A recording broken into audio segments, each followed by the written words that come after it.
grade 5? Magandang araw din po! Maaari ba magsisayo lahat para sa ating pampuling panalangin sa pamumula ni CJ? Sa kalaman ng Anak ng Espiritu Santo. Amen.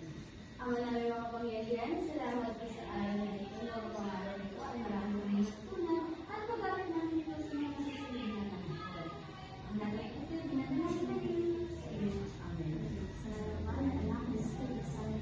Amen. Muli, magandang araw, grade 5? Magandang araw din po! Maaari na kayong magsipo. Pagpasdan niyo ang inyong mga kapatid.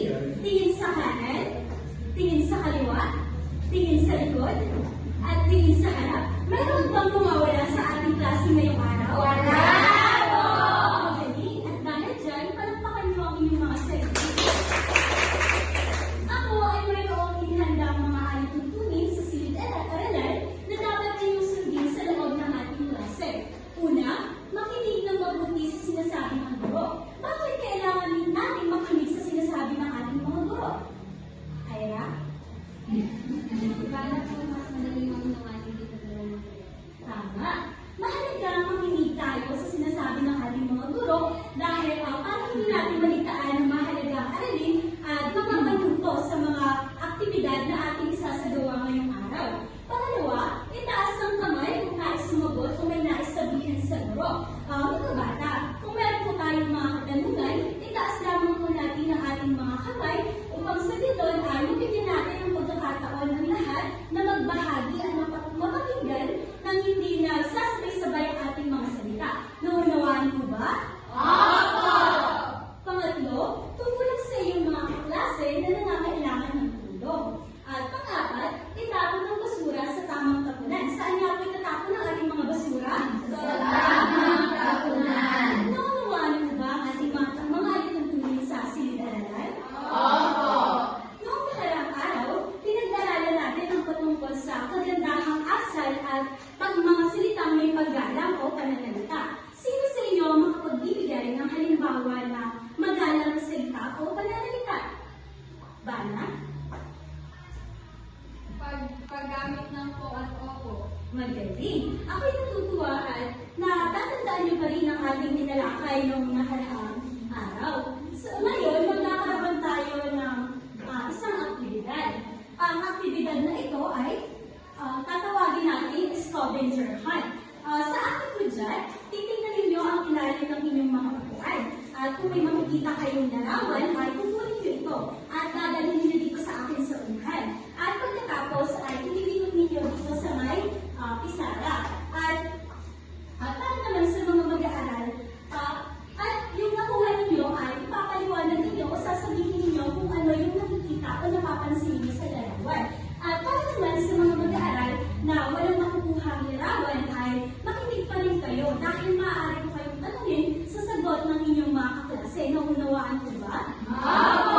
Ngayon, maaari nyo nang tingnan ang ilalim ng inyong mga upuan. At dalhin nyo na dito sa akin ang inyong mga nakuha. Ano ang inyong nakuha, Ana? Ayan, inaayos na po yung damit ng papa na yung nakasikaso po sa Ikaw, Ella? Ang nakuha ko po ay larawan ng pagdinalang sa tagayakapan. Nagpapamila ng pagmamahal sa mga. Yan. Ikaw? Kaya? Ang nakuha ko pong larawan ay pagbisita po ng isang pamilya sa kanyang lola. Yung sa akin naman po is yung pagbibigay po ng bulaklak po sa kanyang lola. Ikaw? Sa akin naman po ay tutulungan ng mamagpapata sa paglalaba. Ang nakuha ko naman po ay ang paglalagan ng nanay sa kanyang. Ikaw? Ang nakuha ko po ay pagmamahal ng bata sa matanda. Ikaw? Ang nakuha ko po ay pagtulong sa mga nakakasama. Ang nakuha ko po ay yung anak ko ay bibigyan ng pagkain sa kanya. Ang nakuha ko po ay pagtulong sa pagpapay sa kasalanan. Sa akin naman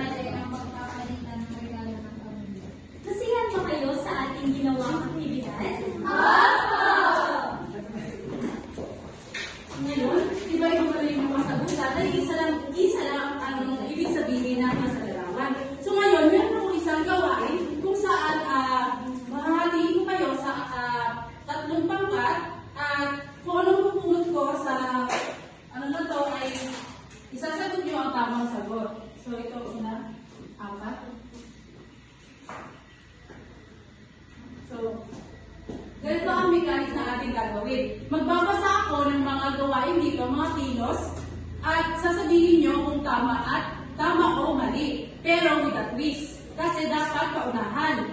So, ang unang pangkat na unang puntos ay may premyo. O, handa na ba kayo mga bata? Okay. Nagkikipagunahan si Mapi sa pila ng harap ng matatanda. Sinong nauna? Anong group? Ako. So,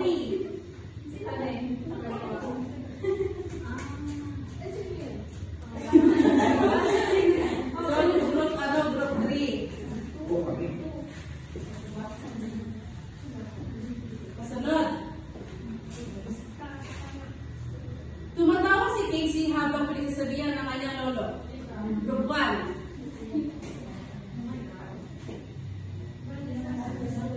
Tinutulungan ni Ralph ang kanyang lola sa paglalakad. Group 3. Ay, hindi ko parang dito. Grabe na kayo. Ano wala tayo naman? Hindi na mataas. Pinakinggan ni Lynn ang payo ng kanyang magulang. So, ang pala sa atin ay ang pangkat 3. So, makakatagal nila ng premyo. So, ngayon, mayroon ba kayo sa ating mga tinalakay ng una? Meron ba sa inyo nakakaalam? Ana Joy?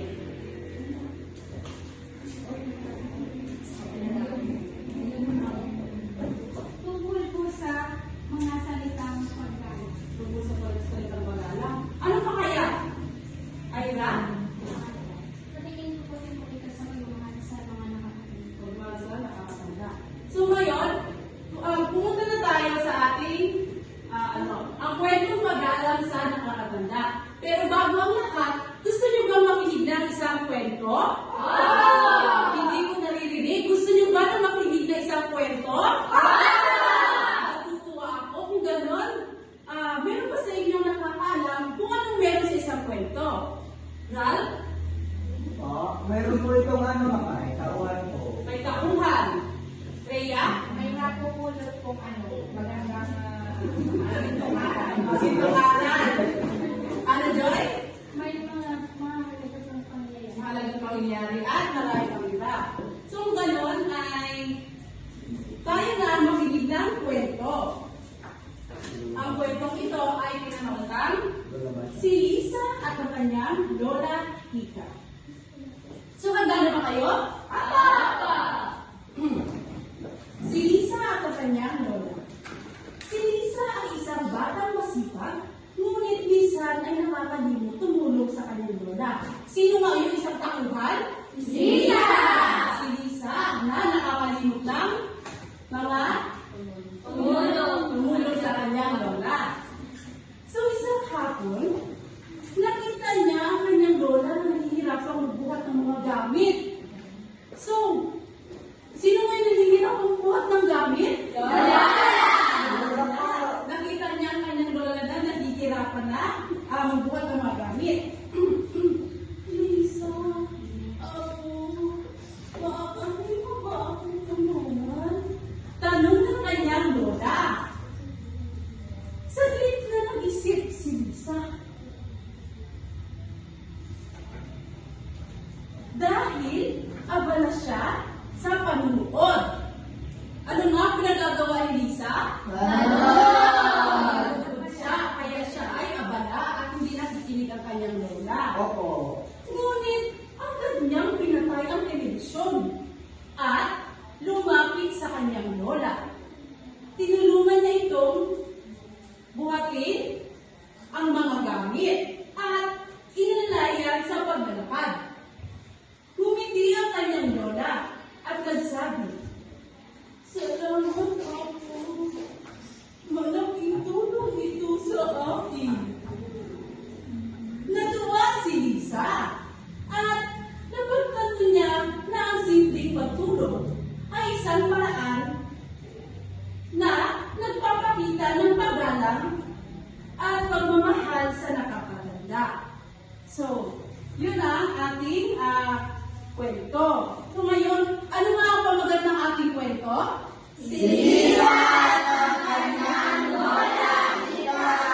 Kung ganon ay nasiyahan ba kayo sa ating kwento? Ang sinasabi dito sa kwentong ito ay dapat natin ipakita ang pagmamahal sa ating nakakatandang lola. Kasi isang beses lang tayo magkaroon ng isang lola.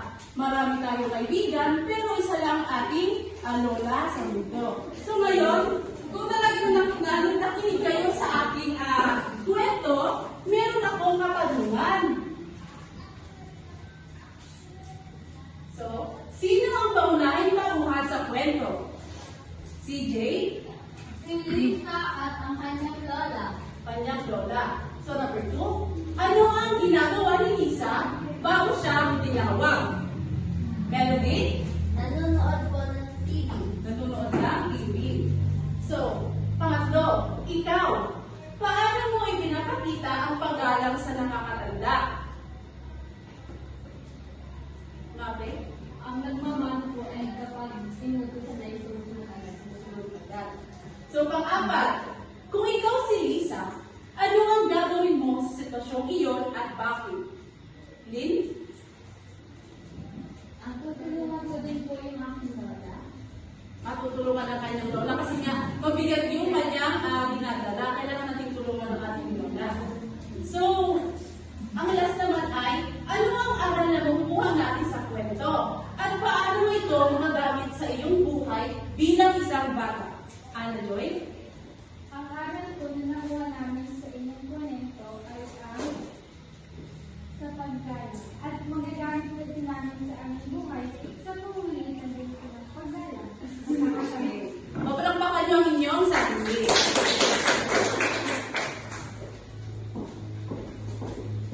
Ayan, mahusay. Natutuwa naman ako at naunawaan ninyo ang aking tinalakay sa araw na ito. At dahil dyan, magkakaroon tayo ng pangkatang gawain. Hahatiin ko kayo sa 3 pangkat. Ito ang unang pangkat, pangalawang pangkat, at pangatlong pangkat. At bawat pangkat ay bibigyan ko ng iba't ibang sitwasyon na kung saan ay gagawin nyo siyang dula-dulaan o maikling pagsasadula ng sitwasyon na ibibigay ko. Ang unang pangkat, ang pagdating ng bisita sa nakakatanda. Pangalawang pangkat, pagtulong sa lolo at lola. At pangatlong pangkat, makikipag-usap sa mga magulang. Ang bawat pangkat ay bibigyan ko ng 5 minuto sa paggagawa ng maikling dula-dulaan. Ngunit kayo pa man, bago kayo magsimula sa inyong maikling dula-dulaan, ay narito ang aking pamantayan ng rubrics. Una, pagpapakita ng paggalang 10 puntos, kooperasyon 5 puntos, pagkamalikhain 5 puntos, at sa kabuuan ay may 20 puntos. Handa na ba kayo? Oo!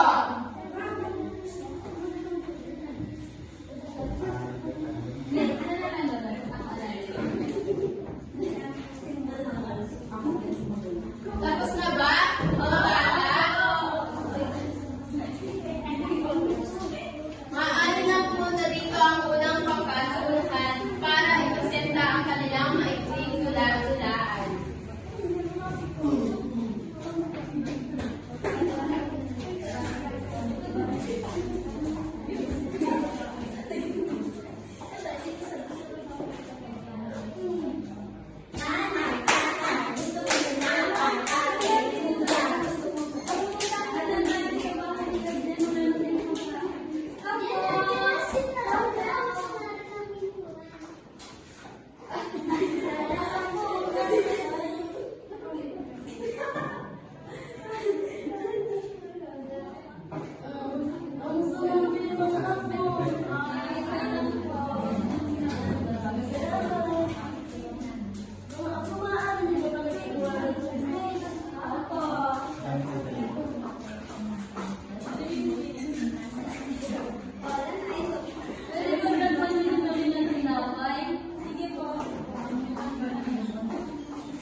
Ayan, mahusay. Bigyan nyo nga natin ng palakpakan ng pangkat. 1, 2,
magbigay nga kayo ng mga halimbawa kung paano galang ang matanda. Kung ngayon po, ang nanay mo ako, paano ko igalang? Magamit ko ng po at opo pag sinakausapan sa matanda. Okay, magaling. Total, marami na tayong natutunan sa school. May papremyo ako sa inyo mamaya. Yay! Ayan, mahusay. Bigyan nyo nga na ng mga palakpak ang pangatlong pangkat. Ako natutuwa dahil naisapagparan nyo ng maayos ang iyong hulaan. Dahil dyan, magkakaroon tayo ng individual na gawain. Kumuha kayo ng inyong kwaderno at gumuhit ng isang paggalang sa nakakatanda at ipasa nyo sa akin. Tapos na ba, mga bata?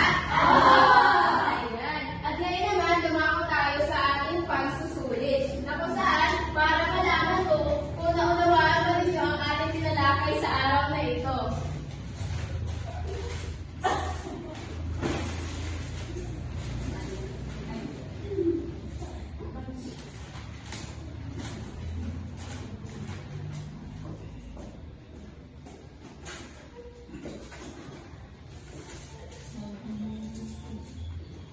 Basahin nga ang ating panuto.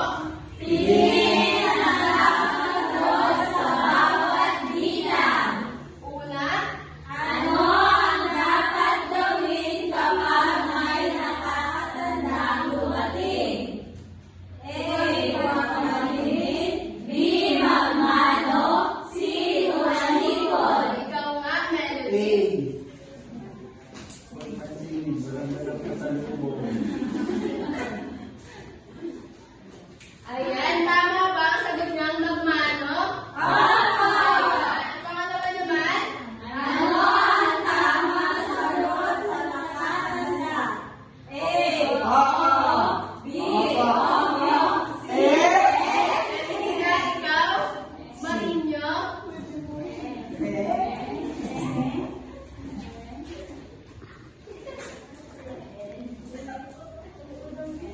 Ayan, tama ba ang sagot niyang opo? At pangatlo, Alin ang nagpapakita ng paggalang?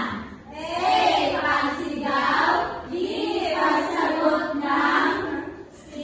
Pagtulog. ikaw, Mame.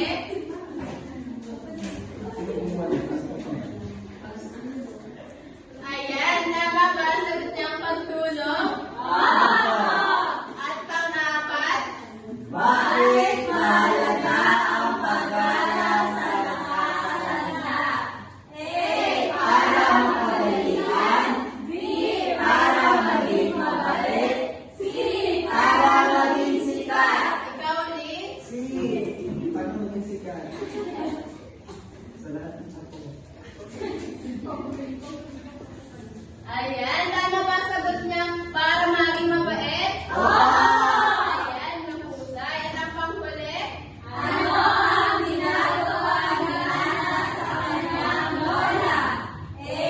Pinapabayaan. B. Inaaway. C. Inaalagaan. ikaw, Rad. Dito.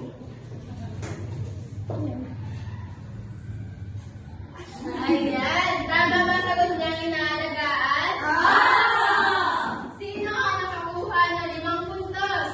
Ayan, nahuhusay. At dahil dyan, naunawanin ang ating tinalaki sa araw na ito, ay magkakaroon tayo ng takdang aralin. Pakibasa nga. Gumuhit ng isang